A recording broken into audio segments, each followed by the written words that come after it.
नमस्कार दोस्तों, मैं रवि व्यास आप सभी का मेरे YouTube पोर्टल जनरल IQ पे स्वागत करता हूँ। कल अपन ने फिजिक्स का जो है 12th फिजिक्स के बारे में जो है नई सीरीज चालू करी है। 12th फिजिक्स को पढ़ना स्टार्ट करा है अपने YouTube चैनल पे। तो आज उसी सीरीज़ का जो है क्या है दूसरा वीडियो है।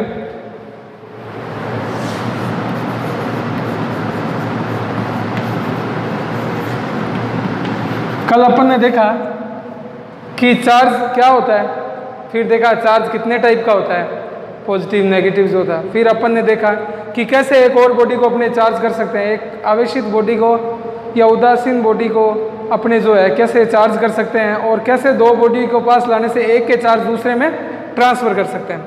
आज अपने देखेंगे जो चार्ज है, चार्ज के गुणधर्म, क्या प्रॉपर्टीज है चार्ज की, उसके बारे में अपने देखेंगे। तो पहली प्रॉपर्टी देखते हैं चार्ज की। पहली प्रॉपर्टी आती है चार्ज की योज्यता, एडिशन, जोड़ना, कि चार्ज जुड़ेंगे कैसे।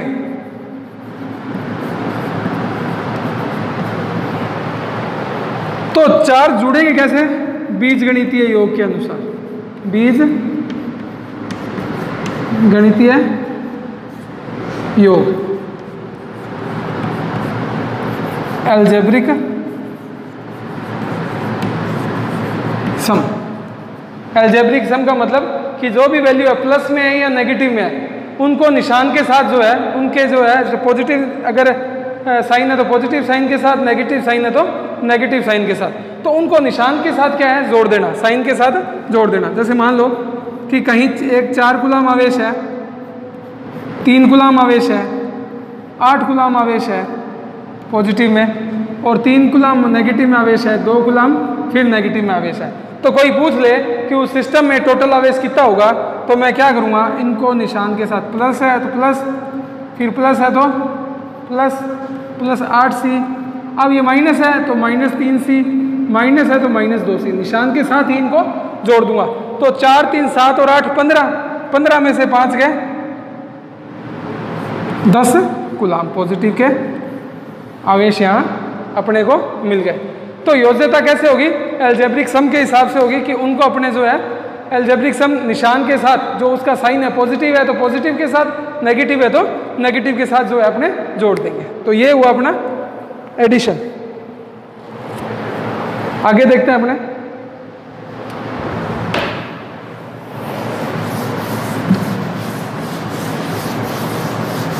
दूसरा गुणधर्म अपने देखें चार्ज का। तो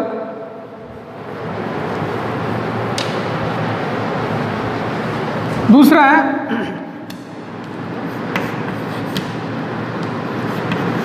आवेश संरक्षण।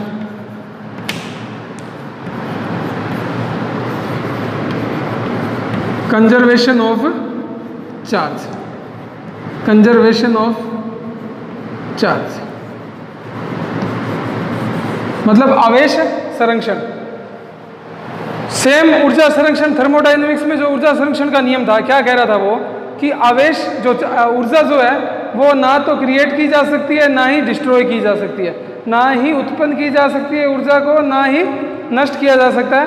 बस एक जगह से दूसरी जगह उसका ट्रांसफ़र किया जा सकता है। सेम आवेश संरक्षण में वही चीज़ है कि आवेश की ना तो उत्पत्ति की जा सकती है, ना ही नष्ट किया जा सकता है। आवेश को सिर्फ एक स्थान से दूसरे स्थान पर जो है ट्रांसफ़र किया जा सकता है। तो ये आवेश कन्वर्जेशन का चार्ज था कि ना तो इसको neither be created nor be destroyed, only transfer from one place to another place. तो अपने एक स्थान से दूसरे स्थान पर इसका क्या कर सकते हैं, ट्रांसफ़र कर सकते हैं। जैसे अपने चार्जिंग की विधियाँ देखी उसमें, इंडक्शन से, कंडक्शन से और फ्रिक्शन से, पिछले वीडियो में अपन ने देखी। तो चार्ज को एक जगह से दूसरी जगह जो अपने ट्रांसफ़र कर सकते हैं। अपने ना तो क्रिएट कर सकते हैं, ना ही डिस्ट्रॉय कर सकते हैं, ना ही उत्पन्न कर सकते हैं, और ना ही जो है इसको क्या कर सकते हैं, अपने नष्ट कर सकते हैं। तो दूसरा नियम जो था वो क्या था, आवेश संरक्षण का। तीसरे की बात करें अपने,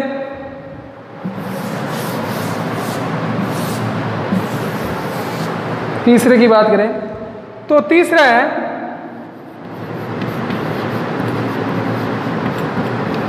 आवेश का क्वांटीकरण। Quantization of charge.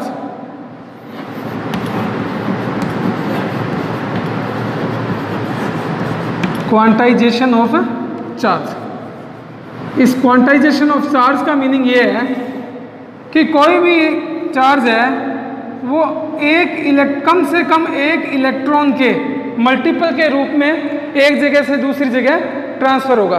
कि कोई भी चार्ज है वो कम से कम मिनिमम वैल्यू जो उसकी है वो एक इलेक्ट्रॉन के मल्टीपल में ही जो है एक जगह से दूसरी जगह ट्रांसफर होगा।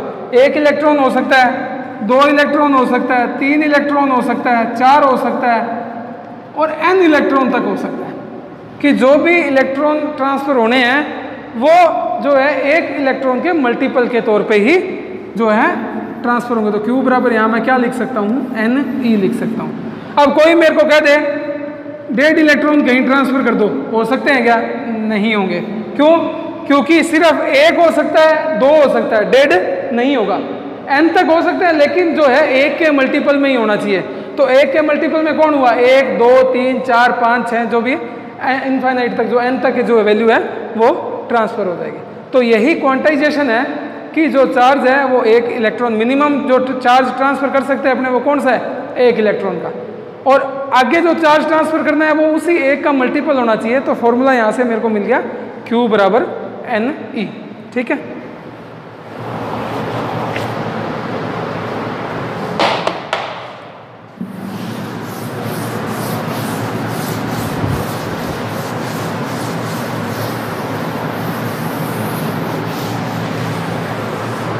आगे देखते हैं अपने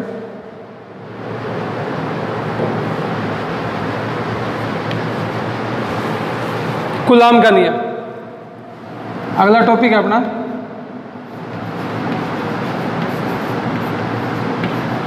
कूलाम्स लॉ, कूलाम का नियम। एक्चुअल में ये नियम क्या है? इंटरेक्शन बिटवीन चार्ज,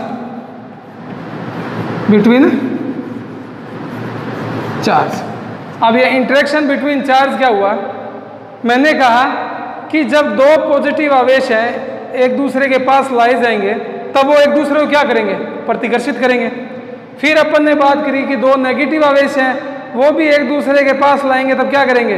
प्रतिकर्षित करेंगे। तो ये 2 चीज़ें तो मेरे को पता थी। फिर तीसरी चीज़ थी कि विपरीत आवेश पॉजिटिव और नेगेटिव लाऊंगा तो वो क्या करेंगे? आकर्षित करेंगे। तो आकर्षित करेंगे, प्रतिकर्षित करेंगे, ये तो अपने को पता है, पर कितने फोर्स के साथ वो आकर्षण होगा या कितने फोर्स के साथ वो प्रतिकर्षण होगा उस चीज़ को किसने बताया? कूलाम ने। जो वैज्ञानिक थे कूलाम, उन्होंने बताया। अपनों को तो पता है कि समान आवेश प्रतिकर्षित और विपरीत आवेश आकर्षित करेंगे, लेकिन किस फोर्स के साथ वो आकर्षण या प्रतिकर्षण होगा उसका डिसाइड किसने करा? वो कूलाम के नियम द्वारा डिसाइड हुआ। इसीलिए इंटरेक्शन बिटवीन चार्ज इसको कहा जाता है। इंटरेक्शन का मतलब या तो आकर्षण होगा, वो इंटरेक्शन है जो, अगर विपरीत चार्ज है तो क्या होगा? आकर्षण हो जाएगा, और अगर चार्ज सेम है तो क्या हो जाएगा? वो इंटरेक्शन प्रतिकर्षण हो जाएगा। या तो रिपेल करेंगे या अट्रैक्ट करेंगे। इसी अट्रैक्शन को किसने बताया? कूलाम के नियम ने बताया। तो कूलाम के नियम ने क्या कहा? पहला पॉइंट उसने कहा कि दो स्थिर, सबसे इंपॉर्टेंट बात कि चार्ज कैसे होने चाहिए? स्थिर होने चाहिए, कांस्टेंट होने चाहिए। ठीक है, 2 स्थिर बिंदु चार्ज। फिर चार्ज कैसा होना चाहिए? पॉइंट चार्ज होना चाहिए, बिंदु आवेश होना चाहिए। बिंदु आवेश का मतलब कि कोई चार्ज अगर अपने दूरी से देखें तो वो किसकी तरह दिखाई देगा? बिंदु आवेश की तरह। तो वही बिंदु आवेश है ये कि 2 स्थिर बिंदु आवेशों के मध्य, 2 स्थिर बिंदु आवेशों के मध्य लगने वाला बल, आवेशों के मध्य लगने वाला बल दोनों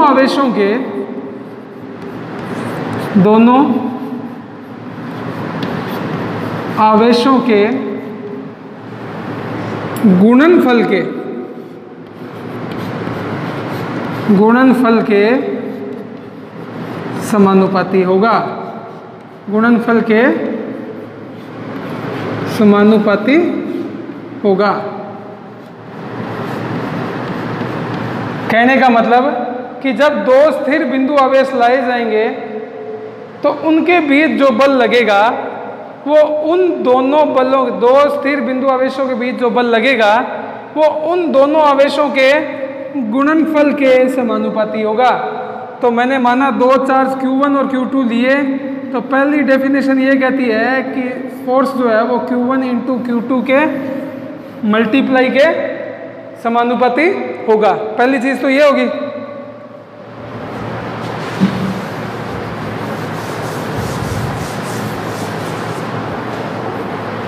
दूसरी देखें, दूसरी चीज ये कहता है दोनों आवेशों के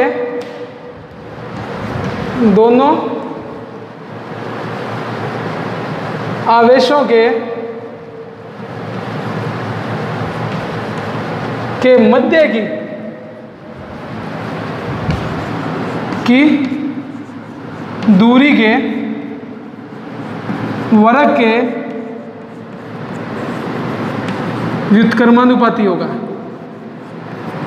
व्युत्क्रमानुपाती होगा। कौन? बल पाती होगा। कूलाम बल की बात कर रहे हैं अपना। तो इस हिसाब से मैंने कहा बीच की दूरी अगर r मानी तो 1/, क्या होगा? r²। इसलिए इसको व्युत्क्रम वर्ग का नियम भी बोलते हैं कूलाम को। तो कूलाम ने दो स्टेटमेंट दी।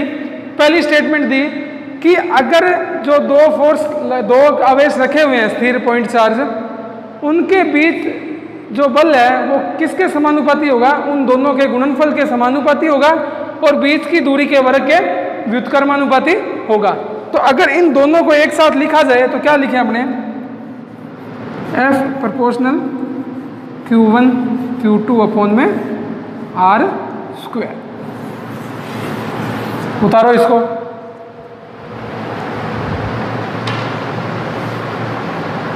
आई बात समझ में ये दोनों कि कूलाम का नियम कहना क्या चाह रहा है? कूलाम का नियम होता क्या है? इंटरेक्शन ऑफ चार्ज कि दो चार्ज हैं वो समान है तो प्रतिकर्षित करेंगे, विपरीत है तो आकर्षित करेंगे।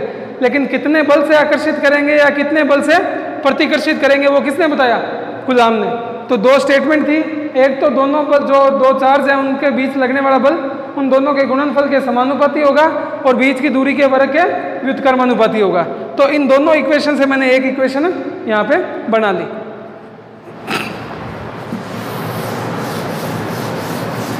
आगे देखें अपने।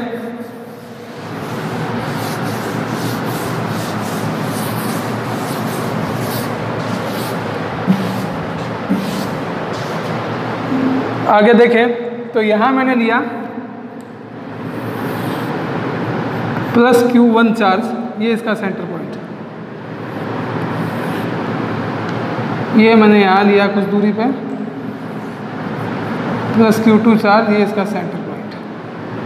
और इनके बीच की दूरी r अपन ने ली थी। तो अब इन दोनों के बीच जो बल लगेगा वो किसके समानुपाती? उसने कहा F proportional to Q1 Q2 upon में r²। जब भी समानुपाती का निशान हटता है तो क्या आता है? एक नियतांक, एक कांस्टेंट आता है। तो K Q1 Q2 upon r²। अब ये K क्या है? यहाँ कांस्टेंट है और इसकी वैल्यू माध्यम के हिसाब से जो है डाइलेक्ट्रिक मीडियम जैसा होगा उस हिसाब से ये क्या चेंज होती रहेगी।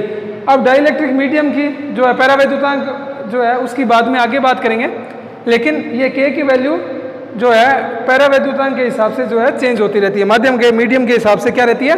चेंज होती रहती है। अब K की वैल्यू यहाँ निकालना चाहूँ तो मैं तो F into r², F into r² बटे Q1 Q2। मात्रक निकालना चाहूँ तो F का मात्रक न्यूटन, R होती है मीटर में, तो R की स्क्वायर क्या होगी? Metre square. Q का मात्रक कूलाम, तो coulomb into coulomb, coulomb square. ये हो गया इसका मात्रक। विमा निकालना चाहें तो फोर्स की विमा क्या होती है? M1 L1 T-2 into M क्या हो गया? L की मीटर में है तो L की स्क्वायर बटे, कल देखी थी कूलाम की विमा क्या होती है?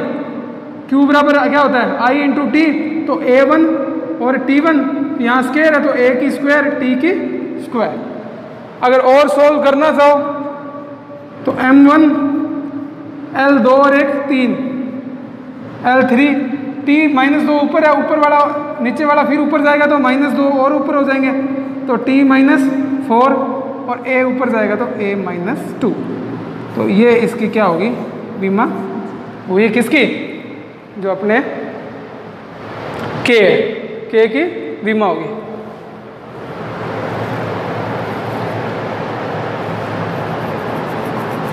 ठीक है जी। अब बात करते हैं, एक चीज इसमें रहेगी कि दोनों पॉजिटिव आवेश हैं तो बल लगेगा। बल कौन सी डायरेक्शन में लगेगा कूलाम ने वो भी बताया। कूलाम ने कहा कि जब पॉजिटिव आवेश है प्रतिकर्षण बल लगेगा, या विपरीत आवेश है तो जो है आकर्षण बल लगेगा। वो हमेशा कहाँ लगेगा, इन दोनों को मिलाने वाली रेखा के अनुदिश ही लगेगा।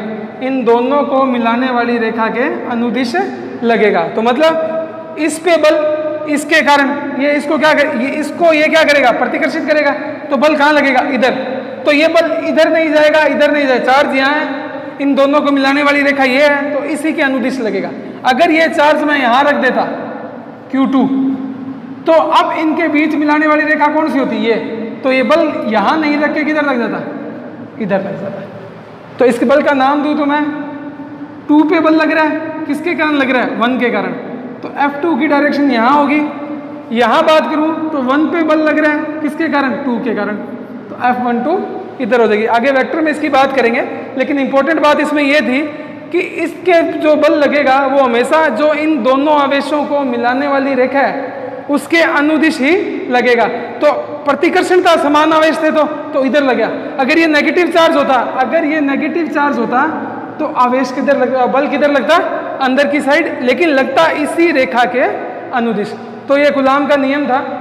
अगर आपको अच्छा लगा हो ये वीडियो तो इसको आप ज़्यादा से ज़्यादा शेयर करें, सब्सक्राइब करें और लाइक करें। धन्यवाद।